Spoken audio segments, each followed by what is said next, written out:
La ética de la tecnología es un tema crucial en la era actual. A medida que la tecnología avanza, debemos considerar no solo sus logros y maravillas, sino también su impacto en la sociedad y en nosotros como seres humanos. El profesor Hernán Neira, filósofo y escritor chileno, ha reflexionado sobre este tema de manera profunda. Neira aboga por una ética que no sea simplemente un conjunto rígido de normas, sino más bien una brújula que oriente nuestra travesía tecnológica. Esta brújula nos recuerda que, más allá de los avances científicos, el centro siempre debe ser el ser humano. Debemos considerar nuestros anhelos, temores, esperanzas y valores al tomar decisiones tecnológicas. En última instancia, la ética de la tecnología implica encontrar un equilibrio entre el progreso tecnológico y la protección de los derechos y valores humanos. Solo a través de una reflexión ética continua y un diálogo constructivo podemos crear un futuro tecnológico que sea tanto innovador como ético. En resumen, la filosofía y ética desempeñan un papel fundamental en el progreso de la tecnología. La técnica y la tecnología necesitan de la reflexión y el pensamiento humano para asegurar que nuestro avance tecnológico esté alineado con nuestros valores y el bienestar de la humanidad. Hoy entrevistamos al profesor chileno, filósofo Hernán Neira sobre ética de la tecnología en el séptimo laberinto. Somos Luis Velázquez y Eduardo Porcarelli. Los invitamos a que nos acompañen todos los viernes a las 9 de la mañana en el séptimo laberinto. Un viaje por los confines de nuestro mundo interior y exterior. Ciencia, filosofía y esoterismo por lavisiónradio.net. Información que va contigo. El séptimo laberinto. Hoy tenemos un tema, como siempre, muy interesante, la ética de la tecnología. Y para eso tenemos al profesor chileno de origen peruano, Hernán Neira. Hernán Neira es escritor, profesor universitario, filósofo, está doctorado en filosofía en París, ha enseñado en varias universidades francesas, en universidades chilenas. No solamente se ha paseado por el ensayo, sino también por novelas, por artículos de filosofía y de otros temas. Es autor del de los ensayos filosóficos El espejo del olvido, La ciudad de las palabras, estudio y transcripción de las memorias de Juan Bautista Tupac Amaru, y ha colaborado en varios diarios en español como El Mercurio, El País, etc.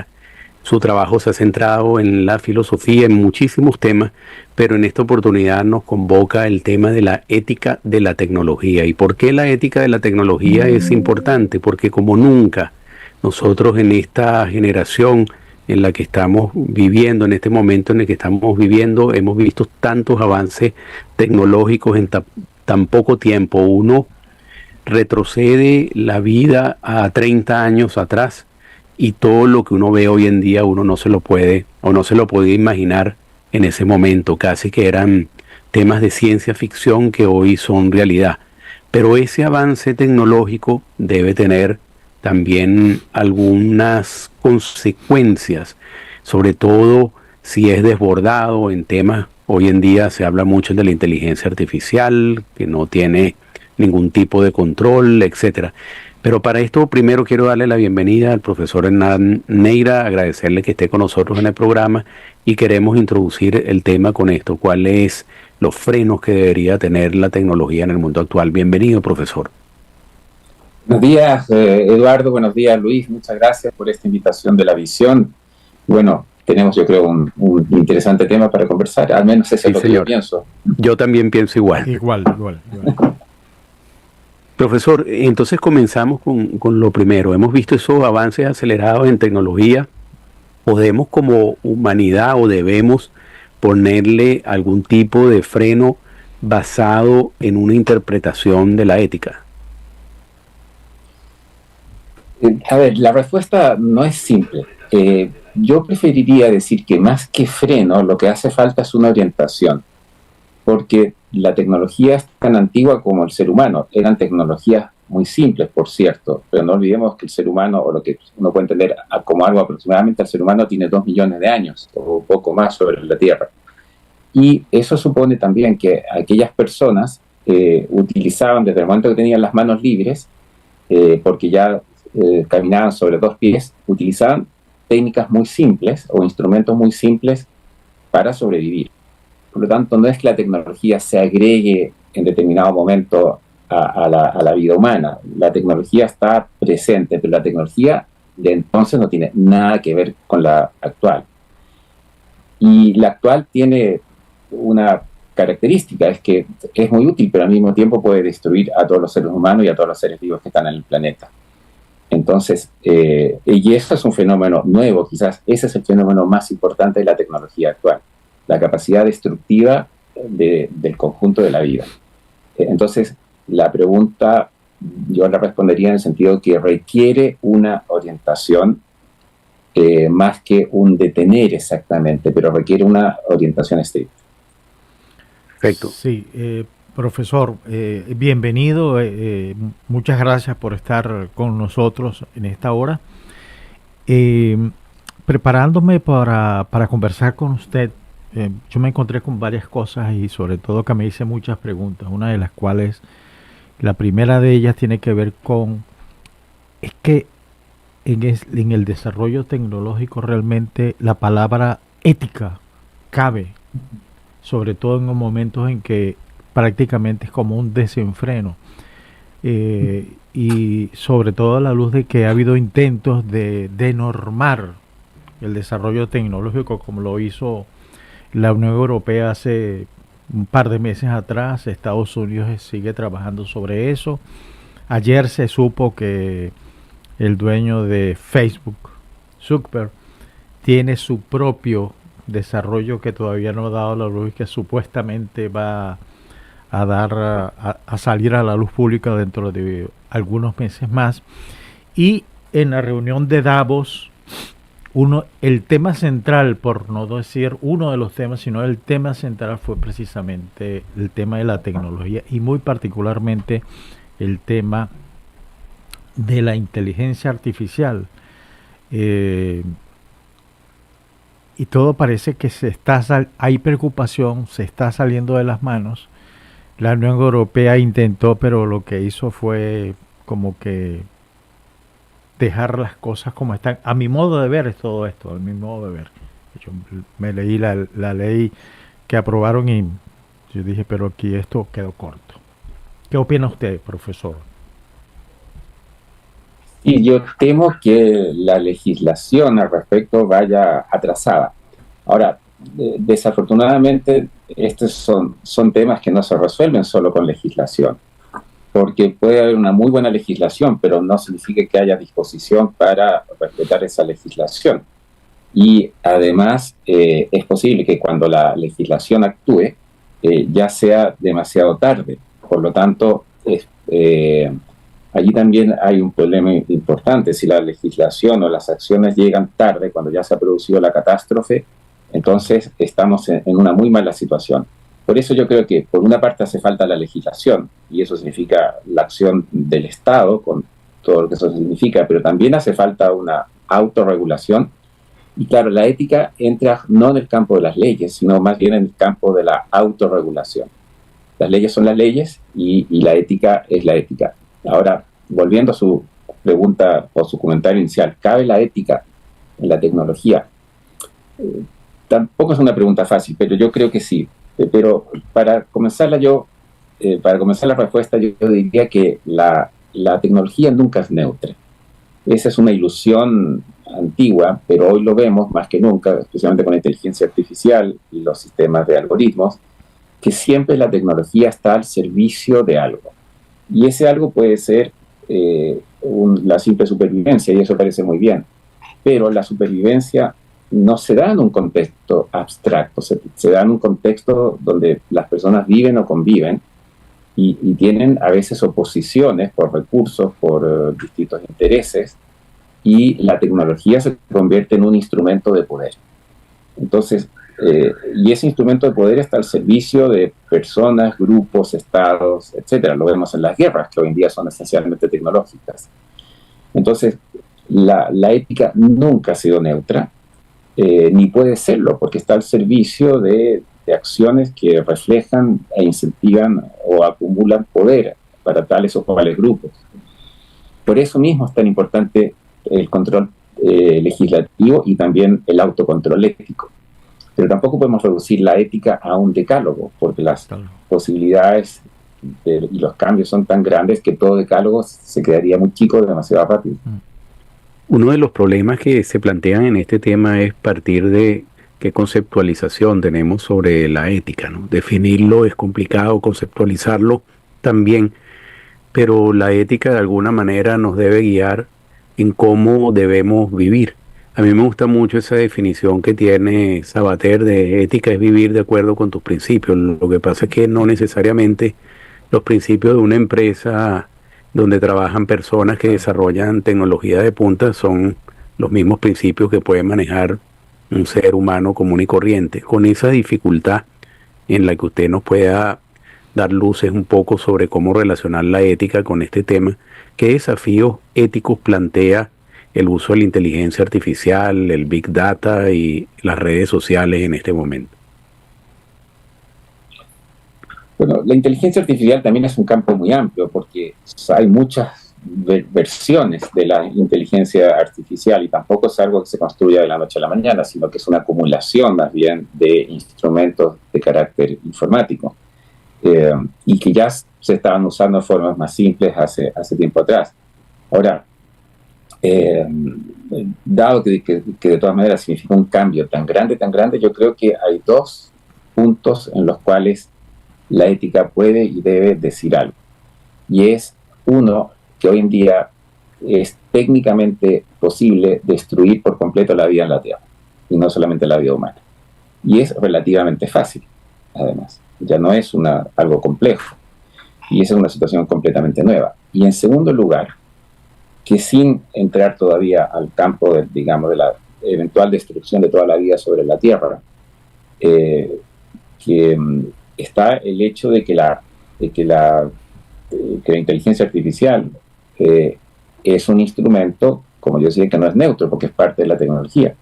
Por lo tanto, sirve intereses y sirve poderes.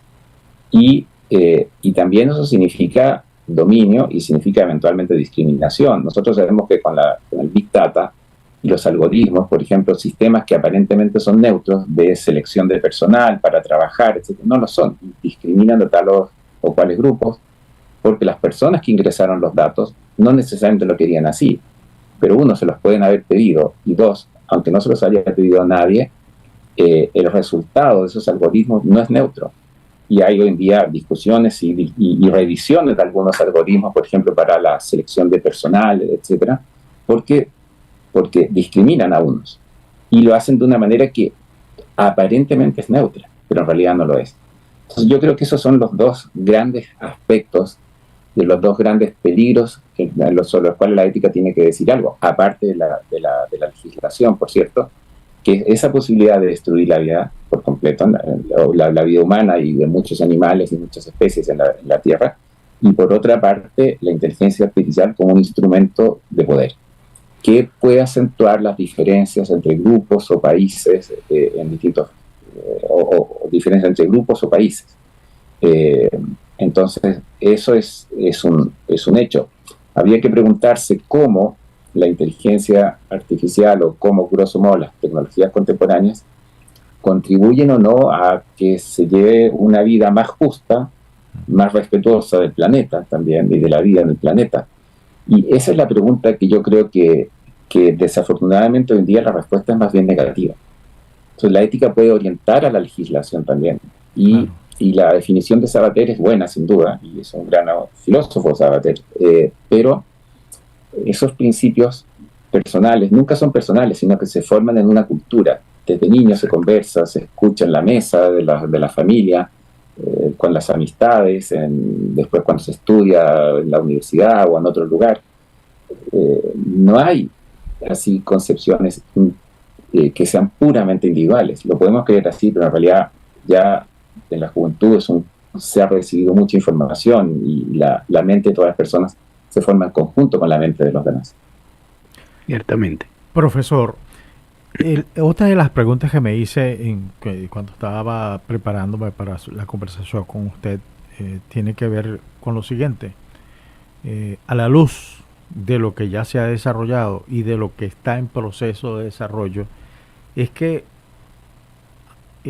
habría que cambiar el concepto tradicional de ética. Por ejemplo, cómo acomodar la ética, lo que hemos conocido como ética desde hace muchísimo tiempo, o ese concepto ya pasó, hay que inventar otro, hay que buscar un pensador que cree una cosa que más o menos se ajuste a una nueva realidad, porque cuando usted me dice, bueno, si ya al nivel que estamos, cualquier personaje, que hay muchos en el mundo y tenemos uno en Asia que anda loco por acabar el mundo, puede terminar el mundo simplemente con un botón o con una decisión que tome. Bueno, efectivamente, la ética contemporánea yo creo que no es exactamente, no es del todo distinta a la anterior, pero yo creo que cumple con, o debe cumplir, mejor dicho, con dos requisitos. Uno es que la ética hoy en día ya no puede limitarse a la acción inmediata con el ser humano. ¿Por qué? Porque nuestras acciones ya no repercuten solamente en el ser humano, sino que repercuten en el conjunto de los seres vivos, y tenemos una capacidad grande para influir en la vida de muchos seres vivos y de todo el planeta. Por lo tanto, la dimensión de la ética ha cambiado. Ya la ética no es, por ejemplo, la relación de las personas que yo tengo cercanas, como era hasta hace no mucho tiempo atrás, quizás un siglo atrás. Los actos que se podían cometer tenían una repercusión limitada, tanto en el espacio como en el tiempo, como en las poblaciones y en la cantidad y variedad de seres vivos. Hoy en día, acciones humanas tienen la característica de repercutir en poblaciones humanas y no humanas muy lejanas. Actos que se pueden realizar en un lugar, bueno, pensemos por ejemplo el accidente de Chernobyl en lo que era la Unión Soviética, que repercutió no solamente en esa área geográfica, sino que el viento radiactivo llegó a buena parte a Centro Europa, hubo problemas con las lechugas, etcétera, etcétera. Parece muy cómico, pero la verdad es que no tener de qué alimentarse es grave. Entonces, ese accidente ya tuvo una escala muy superior. Hay derrames de petróleo también que tienen consecuencias que son muy grandes. Incendios que se producen en un país y llegan al país vecino. Hemos tenido aquí en Santiago incendios pequeños, pero cerca de la ciudad, y hemos estado con recomendaciones de las autoridades de tener las ventanas cerradas, pero bueno, es verano, entonces tener las ventanas cerradas es morirse de calor, no es tan simple. Entonces las repercusiones hoy en día pueden llegar a millones de personas. Ese es un fenómeno nuevo. Y el otro tema también es que el nivel de incertidumbre de la acción, de la incertidumbre de las consecuencias es muy alto. ¿Por qué? Porque si antiguamente, en fin, yo usaba un instrumento X, los resultados eran visibles en un plazo relativamente breve. Pero hoy en día, el resultado de una acción puede repercutir y permanecer en el planeta por cientos o miles de años. Y eso no hay cómo controlarlo. Entonces, hoy en día, a pesar de que sabemos mucho más, sabemos más de las ciencias naturales, en realidad el nivel de incertidumbre respecto a las consecuencias de nuestras acciones es mucho mayor. Ejemplo importante es el tema del cambio climático. Uno podrá discutir las causas, pero lo cierto es que hay cambio climático. E incidir entonces en lo que se pensaba que era controlar la naturaleza en el clima, en realidad ha tenido consecuencias enormes. Digo, incidir en el clima porque la calefacción y todo eso produce gases que producen el efecto invernadero. Algo tan simple como calefaccionar la propia casa, acumulada por millones de personas que hacen lo mismo, tiene consecuencias en la alteración del clima. ¿Quién no hubiera podido prever eso? Entonces, nuestras pequeñas acciones, aparentemente inocentes, pueden tener consecuencias mayores cuando son acumuladas con las de miles de otras personas. ¿Y cómo sabemos qué va a pasar en 1000 años más? Yo, exactamente, y yendo a esa reflexión que no sabemos qué puede pasar en 1000 años más, todavía nosotros no tenemos un panorama claro de cómo se ha transformado la sociedad en los últimos años como consecuencia de esta ola de desarrollos tecnológicos que hemos visto en los últimos años.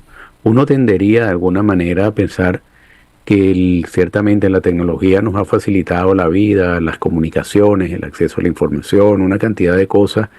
Han habido mejoras en la medicina, transporte, comunicaciones, etcétera. Uno puede hacer un listado, pero al mismo tiempo uno encuentra que el ser humano se está como, si vale el concepto de decirlo, despersonalizando. Es muy claro ese ejemplo donde están 15 personas reunidas en una mesa y todo el mundo está pendiente del celular, o ese abandono que hay de la lectura de alguna manera. Todo el mundo quiere el acceso a la información rápida, concisa, etcétera. ¿A qué nos va a llevar todo eso? Y si la ética tiene alguna reflexión sobre eso, es decir, si esa reflexión que usted hace de no sabemos dónde nos va a llevar en 1000 años, no sabemos qué tipo de ser humano vamos a tener en 1000 años, entonces uno se preguntaría, ese ser humano que tengamos en 1000 años, va a ser inclusive el menos ético o más ético. Yo quisiera agregarle a la pregunta, si me perdona, profesor y Eduardo, si me disculpas, quisiera agregar, es que llegará el momento, esa es ciencia ficción en todo caso, que fue la otra pregunta que me hice, en que las máquinas o la tecnología va a decidir, bueno, ya no necesitamos los humanos y vamos a seguir por nuestra cuenta. Bueno, ese es un riesgo. Ese es un riesgo. Yo creo que una de las características de los problemas éticos ligados a la tecnología es que hoy estamos en un momento que puede llegar a un cambio radical para bien o para mal, pero no hay ninguna seguridad de que lleve para bien, y más bien hay indicios de que puede llevar para mal. Yo creo que ese es el problema ético fundamental. Pero eso no lo podemos resolver con un decálogo, hacer esto y no hacer lo otro. Pero tenemos que resolverlo analizando la situación, pero sobre todo tomando en cuenta a las personas, que es, yo creo, lo fundamental.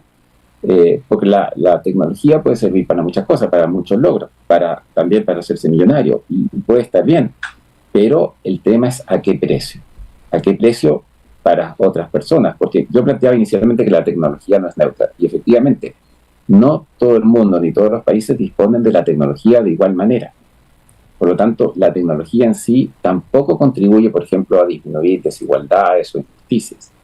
Puede que sí y puede que no, pero la tecnología en sí misma no lo garantiza. Allí hace falta el control ético y el control político. Entonces yo me inclino a que hoy en día el control ético y el control político es más importante que nunca. Sin embargo, al mismo tiempo es más difícil, porque la acumulación de riquezas a la que ha contribuido mucho la tecnología hoy, también hace que los estados a veces se vean como pequeños o impotentes a modificaciones éticas o a grandes fortunas. En los grandes estados no es tan problemático, pero en los estados más pequeños, una gran fortuna tiene un presupuesto mayor que de ese estado pequeño. Entonces, y por lo tanto dispone también de mayor tecnología, que puede usar en su propio beneficio y en perjuicio de otras personas.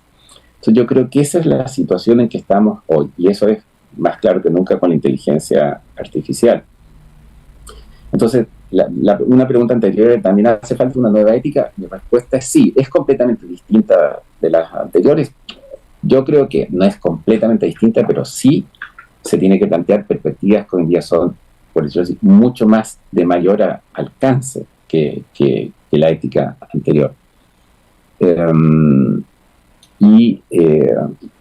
Necesitamos, yo creo, influir en las personas que toman las decisiones, que hoy en día no son solamente los políticos, sino que también las personas que son jefes de empresa y que deciden, que toman decisiones que influyen en terceros. Lo sabemos con los propietarios de algunas redes sociales, que influyen en millones de personas, y que pueden influir en elecciones, etcétera. Entonces, yo creo que más que nunca hoy la técnica o la tecnología no es separable digamos, del uso, diría yo, como instrumento de poder, en el más amplio sentido de la palabra instrumento de poder. para intentar dominar la naturaleza, que yo creo que al final no se logra, porque la naturaleza golpea, por decirlo así, cuando uno la golpea por un lado y responde por otro. Y por otra parte, también que políticamente la tecnología es cada vez más un instrumento de uso directamente político, ya no indirectamente político, sino directamente político, y sin más, sirve a la política. Sí. Profesor, me salta en este momento la pregunta, porque es decir, el concepto de ética evidentemente cambió. Hoy día, ¿qué es lo ético? ¿Cuándo un acto es éticamente correcto o incorrecto? ¿Producir un arma nuclear es ético? Yo me inclino a pensar que no. ¿Por qué no? Porque producir un arma nuclear lleva al riesgo de ser usada. Y las consecuencias de esa arma superan en mucho la acción inmediata que se pretende resolver. Vamos a suponer que yo quiero usar un arma nuclear para resolver un problema inmediato, un conflicto, etcétera, etcétera. Pero las consecuencias de esa arma son enormes. Uno, porque no discrimina. Es que solamente voy a apuntar a los que están combatiendo en mi contra y son muy malos. Pero eso no es así. Hoy en día en las guerras contemporáneas, desafortunadamente, se calcula que por cada militar que muere, mueren 9 civiles. Entonces, hoy en día la repercusión en el mundo civil de la guerra es infinitamente superior a las guerras del siglo pasado, del siglo XX. Entonces, la afectación a los civiles hoy en día es enorme en cualquier conflicto armado, pequeño o mayor. Y si se produce un arma que es especialmente no discriminador, que además tiene consecuencias radioactivas de largo plazo en todos los seres vivos de esa zona, yo creo que el riesgo es suficientemente importante para decir que esa es un arma que no es bueno producir, porque no hay ningún control de sus efectos. Aun cuando nosotros pudiésemos decir es que se va a utilizar en una circunstancia muy singular y que lo justificaría, entre comillas, no hay control de sus efectos. Y ese no control de los efectos es una de las características, diría yo, o ausencia de límite claro de sus efectos, es una de las características de la tecnología contemporánea, y especialmente de la militar. Pero la pregunta es, nuevamente la ética, no podemos tampoco hacer decía yo, un decálogo, decir esto está prohibido, esto no está prohibido, porque es necesario analizar las circunstancias. Si nosotros hipotéticamente nos encontráramos, vamos a suponer, con un meteorito que apunta que va a caer sobre la Tierra, probablemente necesitaríamos instrumentos tecnológicos muy, pero muy avanzados para poder desviar su trayectoria.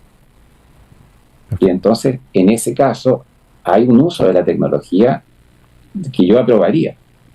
Entonces, yo no puedo simplemente, porque hay riesgos, decir, no, esto nunca se va a hacer. Y hay que analizar el caso, creo yo, y la situación. Y entonces, si me preguntan si yo sería partidario de generar una tecnología que pueda desviar un meteorito, yo diría sí. Pero esa tecnología también se podría usar en la Tierra para destruir quién sabe qué. Es de una ambigüedad extrema. Es cierto. Sí. Por eso no es en sí que la tecnología sea buena o mala, pero nunca es neutra, porque la tecnología no se gobierna por sí misma, y también los sistemas de inteligencia artificial son alimentados por datos que son generados por humanos.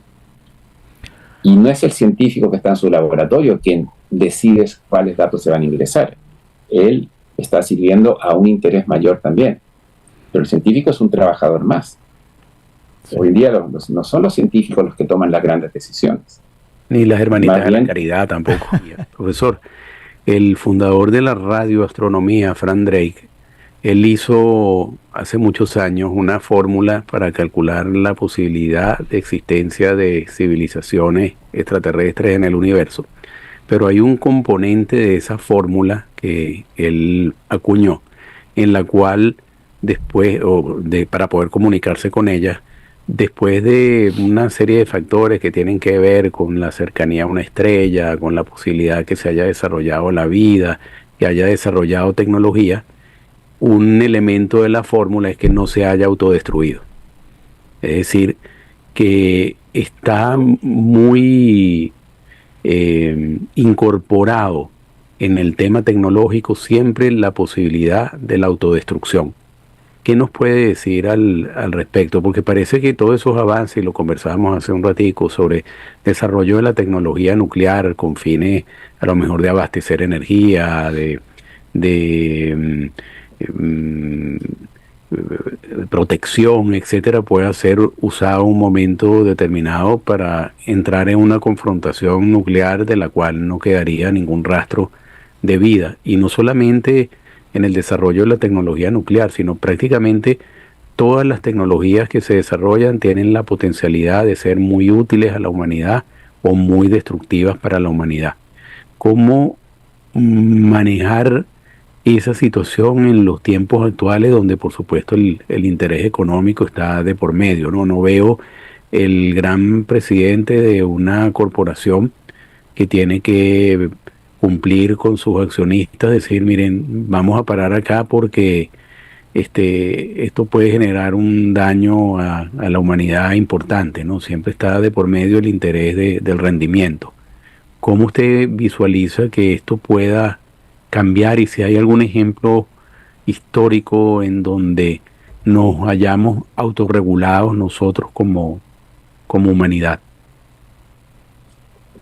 Uy, las preguntas de hoy son difíciles, pero bueno, vamos a intentar avanzar con ellas. Yo creo que una de las formas en que se puede salir es, o contribuir a salir, porque esto no es tampoco una idea, no es algo que se resuelva con una fórmula, es abandonar la ilusión de que la tecnología nos iba a salvar para todo.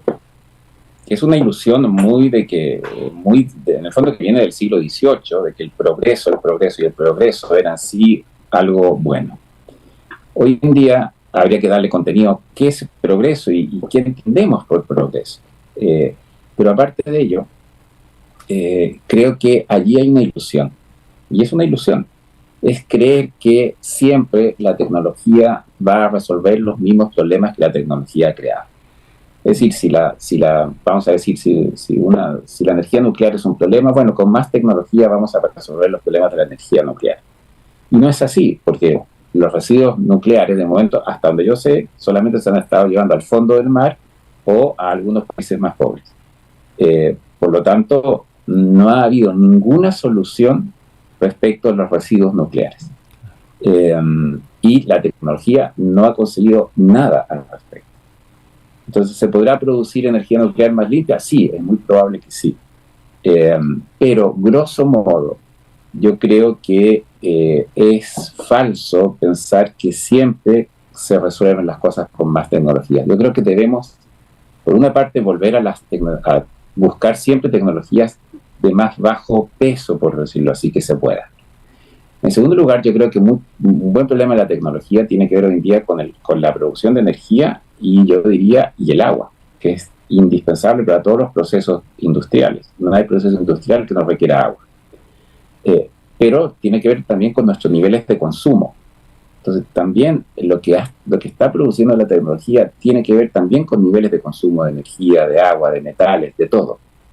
Y pensar que vamos a llevar, por decirlo así, una carga de consumo de energía tan grande significa que tenemos que llevar una carga de consumo tecnológico también muy grande a nuestras espaldas. Y yo creo que allí hay una tarea. Es necesario bajar esa carga. Es tremendamente menos energía, menos todo. Por lo tanto, supone vidas más simples. Lo que eso no significa peor, sino no todo lo que nos ofrece la tecnología lo necesitamos.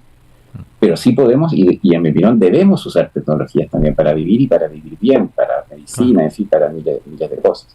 Entonces yo creo que hay dos aspectos. Uno, abandonar la ilusión, que es un poco una ilusión de la modernidad, que siempre más tecnología nos llevaría a una vida mejor. Y eso hoy en día tiene límites y tiene peligro. Pero eso solamente es posible si estamos dispuestos a modificar una forma de vida y una cultura de vida donde siempre más es mejor y no siempre más es mejor. Pero eso es un cambio cultural que después tiene que incidir también en la política. Ahora, yo creo que quienes estamos planteando esto quizás hoy en día ya no sean tan pocas personas, porque hay muchas personas que lo escuchan o leen los periódicos o lee autores, a filósofos y se encuentran con lo mismo. Pero no está repercutiendo en la política y en la economía. Porque la economía también en gran parte se basa en producir más, pero producir más ¿para qué?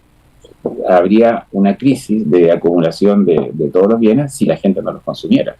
Y si la gente los consume, cada día en menos tiempo hay que desecharlos. Entonces el verdadero problema económico hoy en día es cómo desechar más rápido lo que se adquiere para que las personas vuelvan a adquirir. Pero eso nos lleva a un desastre. Y esos bienes que cada día se producen con mayor rapidez y los desechamos con mayor rapidez son fruto de la tecnología.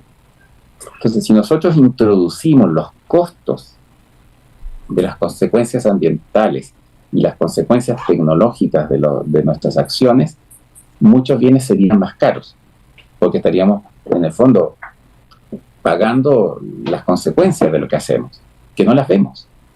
No nos damos cuenta que consumimos una botella de plástico de agua, y ese plástico se va a algún lugar, y para producirlo hubo que extraer petróleo, etcétera, etcétera, etcétera, etcétera.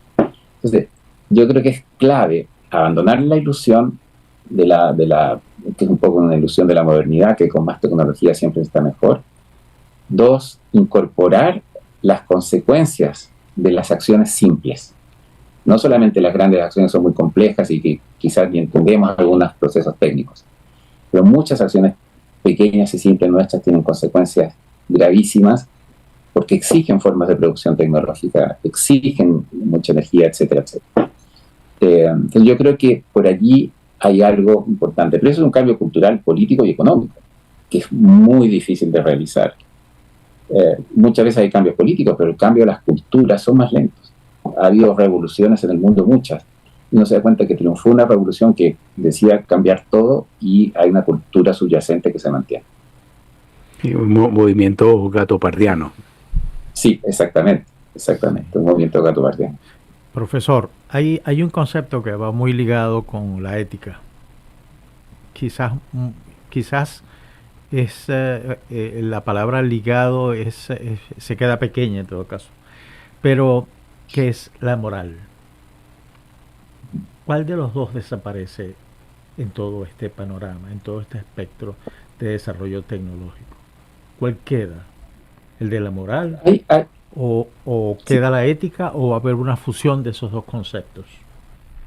Sí, yo más bien diría una fusión de los dos conceptos, porque si bien es cierto que a veces se distinguen, otras veces se utilizan como sinónimos. Entonces, no hay una separación absoluta, y si uno acude a la etimología, la moral tiene que ver más con las costumbres, y la ética es, bueno, una versión que viene más bien del griego, pero hoy en día la palabra ética tiene que ver también, está emparentada con palabras con etnos y todo lo que significa las costumbres ya no individuales, sino de los pueblos. Entonces, y las costumbres tienen que ver con lo que los pueblos valoran y aceptan como acciones legítimas, y no. Y también la moral tiene que ver con qué es lo que cada persona considera como legítimo. Entonces, yo más bien fundiría los dos conceptos, porque están demasiado ligados, y pienso que la distinción hoy en día no es indispensable, y más bien puede oscurecer un poco, digamos, el debate. A mí me parece que es más relevante no ir, por decirlo así, con la ética como si fuese un decálogo asustando a todo el mundo, sino más bien tratando de convencer y mostrar cuáles son las consecuencias. Y al mismo tiempo la ética es muy ambigua siempre. porque tiene que estar muy abierta para comprender lo que está pasando y al mismo tiempo no puede aceptar las cosas que están pasando solamente porque están pasando, porque allí no perdemos toda perspectiva ética. La ética tiene que ver con lo que aceptamos como válido y lo que no aceptamos como válido.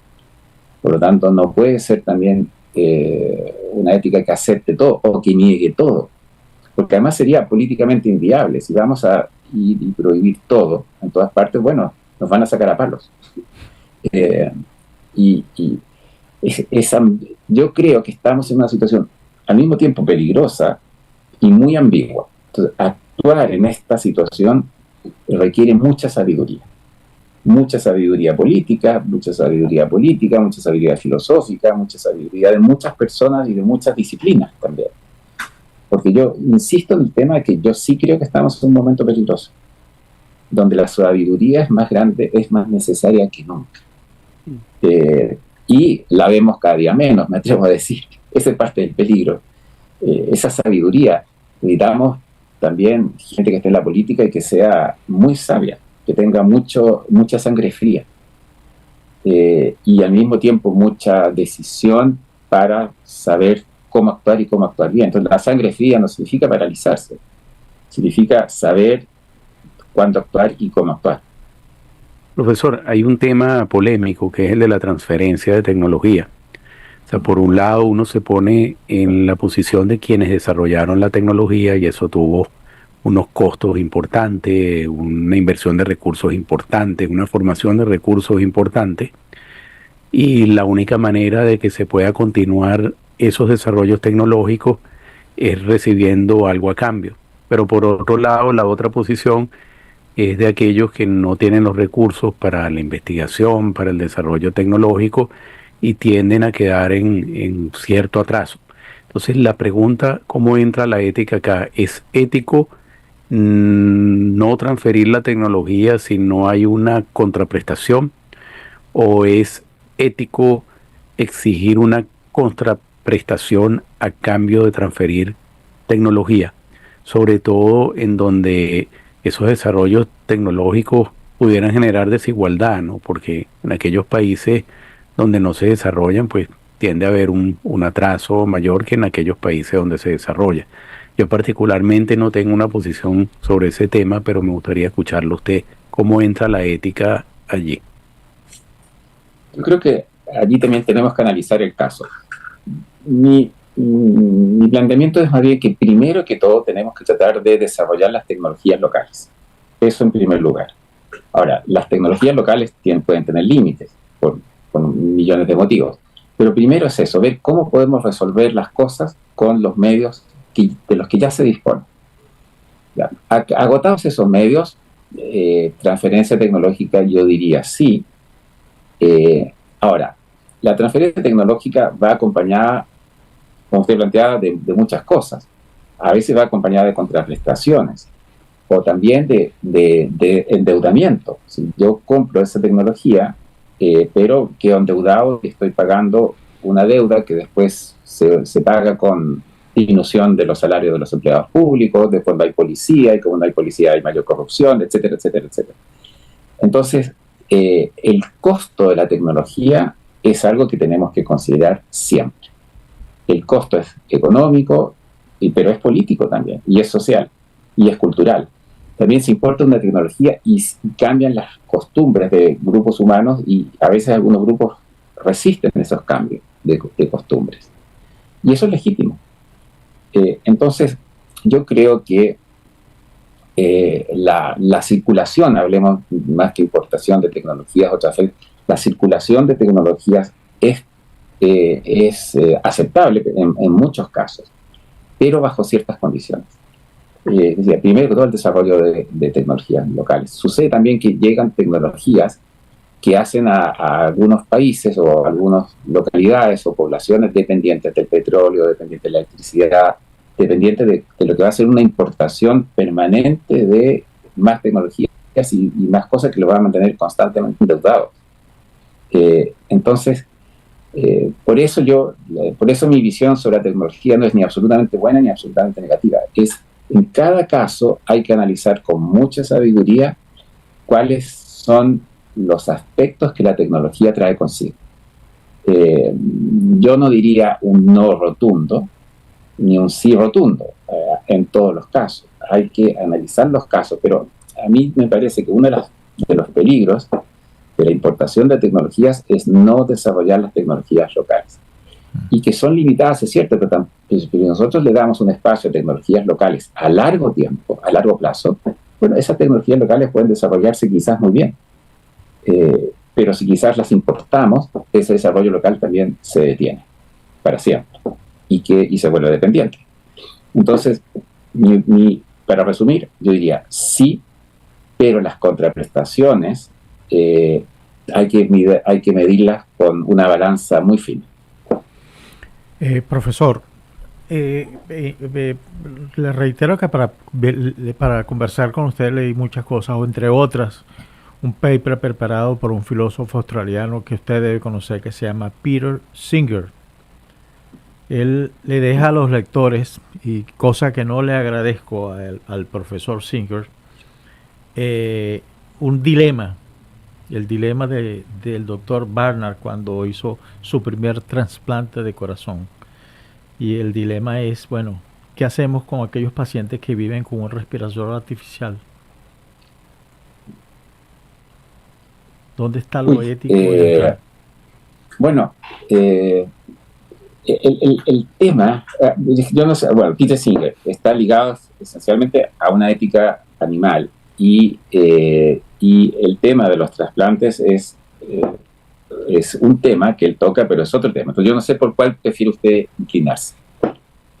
No, yo quisiera saber, que fue la pregunta que me surgió en su momento, es exactamente qué hacemos con la ética en esos dos casos. El trasplante de órganos, a mí me parece que está bien. O sea, yo lo apoyo, el transporte de órganos. Pero hay aquí varias cosas. Si vamos a la ética en relación con los animales, hay trasplantes de órganos que se hacen desde animales. Y uno puede preguntarse, bueno, si uno puede producir animales con fines de trasplante sobre humanos, o si puede producir humanos con fines de trasplante, que es otro aspecto que tecnológicamente cada día se está haciendo más posible. Tener producción de humanos para que sean utilizados como piezas, por decirlo así, claro. para el beneficio de otros humanos.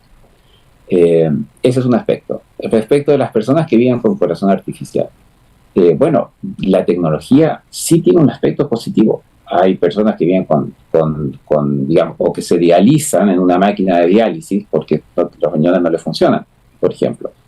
Entonces, allí vamos nuevamente yo diría, a una visión favorable de la ética. Ahora, hay otros problemas. Si el Estado, por ejemplo, vamos a decir, gasta $1 millón, pongo unas cifras al azar, no tienen un equivalente exacto, pero gasta $1 millón para un trasplante de corazón o para un corazón artificial. Y eso significa que no realiza 100 operaciones más sencillas, que cada una vale $10,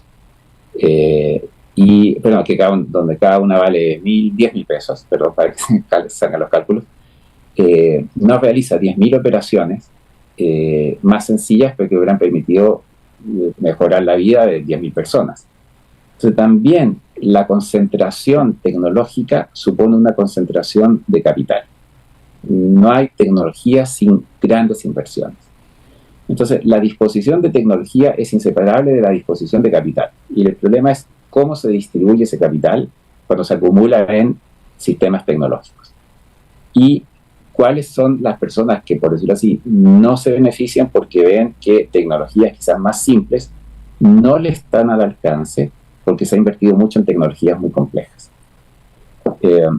Entonces, volvemos una vez más al hecho de que la tecnología no es neutra en las relaciones humanas. Y no es neutra por miles de motivos, porque es un instrumento de poder, porque es muy costosa. No hay tecnología sin grandes inversiones. Y la pregunta es hacia dónde orientamos las inversiones. ¿Cómo hacer que o cómo decidir si es mejor, por ejemplo, que 10 personas tengan, no sé, un trasplante de otro órgano más simple, o una sola un trasplante de corazón, o un corazón artificial. Allí, claro, ya un poco al campo de la ética de la medicina, pero hoy en día la medicina es muy tecnificada también.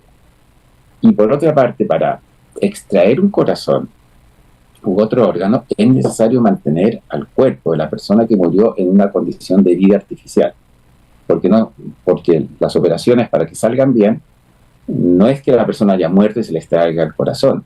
La persona está muriéndose, por decirlo así, y se la mantiene en vida mediante instrumentos tecnológicos, médico-tecnológicos, en una vida que ya no es vida cerebral, es una vida puramente orgánica y vegetativa, para que distintos órganos puedan ser extraídos en óptimas condiciones. Eso plantea también condiciones, preguntas éticas sobre la mantención de la vida y qué es la vida al mismo tiempo. Y hoy en día tampoco está claro cuándo se inicia y cuándo cesa la vida. Hace años atrás o décadas atrás era cuando el corazón deja de latir. Después se habló de la muerte cerebral, pero hay personas que están en situación de muerte cerebral y que son mantenidas en vida para la extracción de órganos. Y, en fin, entramos, o estamos, mejor dicho, en el campo también de que la técnica en la medicina es un instrumento complejo, y yo creo que hay que usarlo, no estoy en contra de eso, pero hay que usarlo. Pero ¿hasta qué punto y qué es lo que se está manteniendo en vida, por ejemplo, cuando se mantiene un cuerpo para que se le extraigan los órganos? Vamos a suponer la hipótesis de que la persona, digamos, dio su visto bueno antes de morir, pero eso tampoco se cumple siempre. En fin, es complejo. Uno se preguntaría si, por supuesto que es ético querer vivir, pero uno se preguntaría si es ético querer vivir eternamente. Buena pregunta. Porque estos desarrollos tecnológicos, por lo menos en el campo de la medicina, al final de cuentas lo que están orientados es a preservar, extender la expectativa de vida.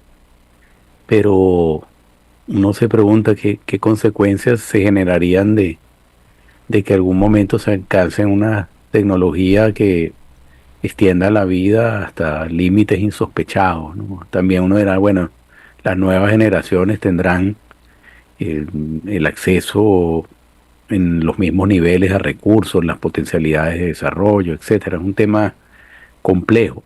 Me queda una última pregunta, profesor, sobre el tema de la ética en el desarrollo del armamento. La hace uno de nuestros oyentes. Él pregunta, ¿hay una específica ética para el empleo de la tecnología de guerra? Eso se expresa en el derecho humanitario internacional. Es decir, muchos países desarrollan, por supuesto, armamento para defenderse, pero a veces uno dice, ¿defenderse de qué? ¿Defenderse de un enemigo real o no? ¿Cómo usted piensa que entraría allí la ética en esa fórmula entre respeto a la vida de los demás y defensa de la vida de los propios? Bueno, yo creo que se entiende en derecho internacional que el derecho a la defensa existe. Si uno es atacado también en la vida civil, por decirlo así, el derecho a la defensa propia. Eso está admitido. Ahora bien, yo creo que un punto importante que en el derecho internacional y en el derecho de guerra especialmente, que se vincula mucho con el derecho también humanitario, es que no se vean afectadas, bueno, por una parte la población civil y por otra poblaciones que a veces no solamente son las poblaciones civiles de tal lugar, sino que son de lugares mucho más lejanos, que significa desplazamientos, migraciones, destrucción de los recursos naturales, del agua, de las plantaciones, de los cultivos, etcétera, etcétera. Entonces, aunque parezca extraño, también la guerra tiene límites y tiene una legislación que está suscrita por la mayoría de los países del planeta. Claro, esa legislación no se cumple y después pero por eso mismo se puede acusar a alguien después de crímenes de guerra. Pero para volver a la pregunta, yo creo que el derecho internacional humanitario debe estar presente en todo, absolutamente en todo, no solamente en las guerras, tiene que estar siempre presente también en las tecnologías. Las tecnologías generan desplazamientos de poblaciones, cambios culturales, etcétera, etcétera. Entonces, hay allí, a mí me parece que es muy importante no endiosar la tecnología. por eso decía yo, salir de la ilusión tecnológica. Esa ilusión de que la tecnología nos va a resolver todos los problemas del mundo y vamos a ser felices gracias a la tecnología. Creo que no es así, es mucho más complejo. La tecnología es un instrumento que puede ayudar a la vida humana y la puede destruir. Pero la vida humana es mucho más compleja que resolver problemas de producción o de producción, digamos, mediante la tecnología. Hay problemas que son familiares, problemas de odio, problemas de recursos naturales, muchas cosas. Y cualquiera sea la solución en ese sentido, es necesario respetar el derecho internacional humanitario y el derecho internacional de guerra, que pone límites a las acciones bélicas que se pueda tomar. Y yo creo que sobre eso, aunque parezca muy abstracto, porque pocas personas saben que hay un derecho de guerra, etcétera, etcétera, es necesario recordarlo y quizás plantearlo en discusiones más simples también, no pensar que están alejados, no, si eso protege a millones de personas. Y es necesario mantener esa salvaguarda de manera muy, ¿cómo llamarlo?, muy intensa. No hay que tomárselo en serio, no es una cosa abstracta, hay que fortalecerlo, etcétera. Perfecto, bueno, muchísimas gracias, profesor Hernán Neira. Conversamos sobre la ética de la tecnología, estamos muy agradecidos que nos haya dedicado este tiempo y bueno, los invitamos para la próxima semana en el Séptimo Laberinto, Luis.